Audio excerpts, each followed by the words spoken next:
Hi అండి అందరికీ.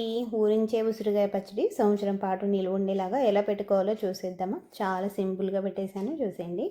ముందుగా శుభ్రం చేసుకున్న ఉసిరికాయల్ని ఆయిల్లో డీప్ ఫ్రై చేసుకోవాలి. ఫ్లేమ్ని మీడియంలో పెట్టేసుకొని రంగు మారాక వేయించి పక్కన పెట్టేసుకోవాలండి. ఇప్పుడు వేరే కళాయిలో కొంచెం మెంతులు, జీలకర్ర, ఆవాలు అన్నీ వేయించేసుకొని పూర్తిగా చల్లారాక మిక్సీ పట్టేసుకొని పక్కన పెట్టేసుకోవాలన్నమాట. 2 కేజీల ఉసిరికాయలకి ఇప్పుడు వేరే బేషన్లో అర కేజీ కారం, పావు కేజీ ఉప్పు వేసుకున్నానండి. జీలకర్ర మెంతుల పౌడర్ కూడా వేసేసుకొని ఎల్లిపాయలని సన్నగా తురుములాగా వేసేసుకున్నానండి. కొన్ని అయితే గుండ్లుగా వేసేసుకున్నాను.